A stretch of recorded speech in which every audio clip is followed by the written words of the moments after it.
said something that was very important about the fees that are associated with the withdrawal from the savings pot. Yes.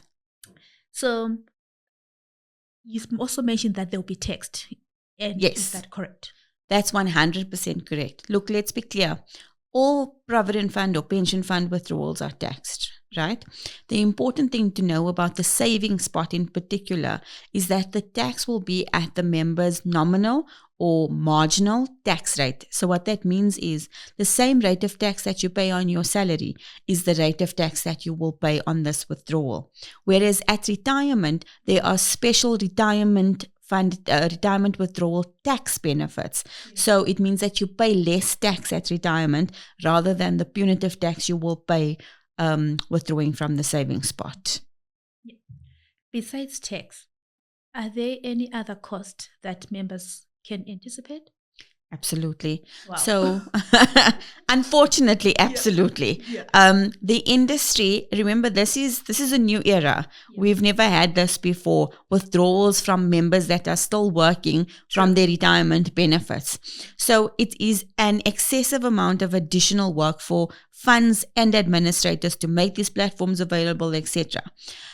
Also, I think fees will be used as a form of dissuading members from withdrawing all the time, because not only do they pay tax, they also pay a fee, and that fee is incurred by the member, not by the fund.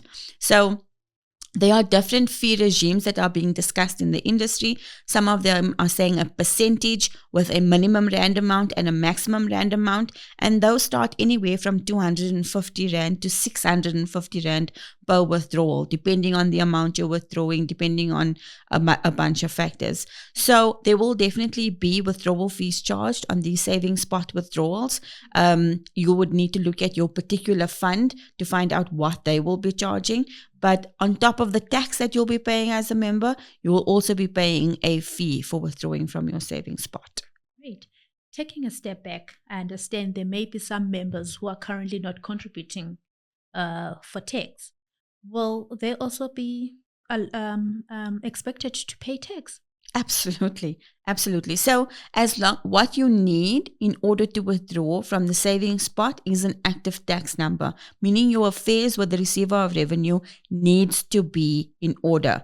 So they always make a joke that SARS takes their money first before anybody else. Yeah. And I've seen the members on our Facebook channels and our webinars with them, etc., saying, yeah, all you want to do is take out tax. Yep. It's very important to understand that the tax is not paid to the fund or the administrator. The tax is paid to the states.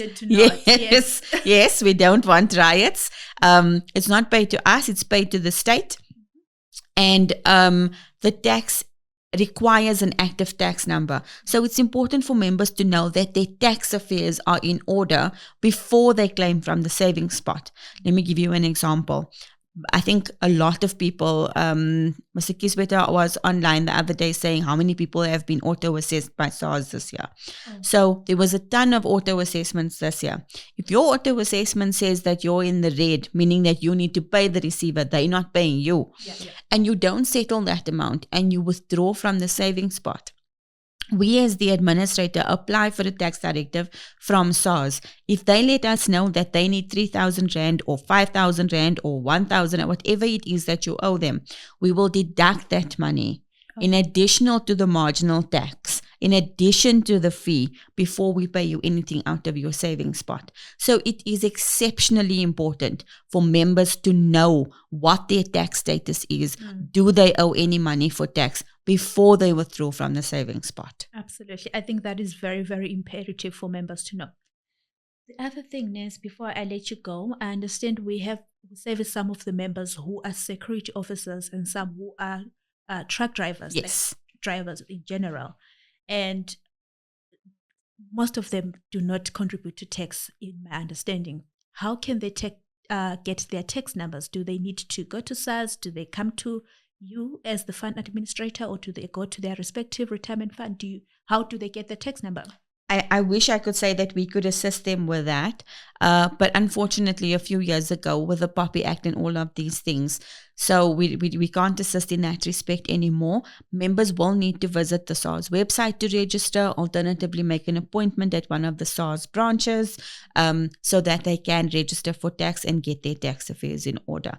I think a lot of our members are registered for tax. The fact that they don't pay tax just means that they're below the tax threshold, so they earn below the threshold, but it doesn't mean that they're not registered for tax. If they're not registered, yes, if they're not registered, then they will need to go and see SARS, or at least register on the online portals, so that they can make sure that they have their tax affairs in order prior to withdrawing from their savings spot.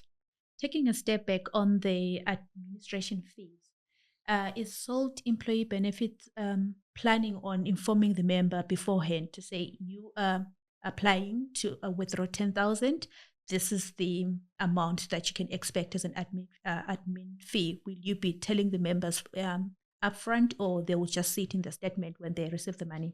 No. How is that going to be handled? Thank you very much. So as SALT Employee Benefits, we will be running all savings spot claims through our online member portal. Our online member portals are customized for our clients. So for the security officers, it will be the securities fund. For the drivers, it will be the transport sector fund, etc. So each fund has their own member portal. And in that member portal, when they click on savings withdrawal from the savings spot, there are 4 messages that come up for the member.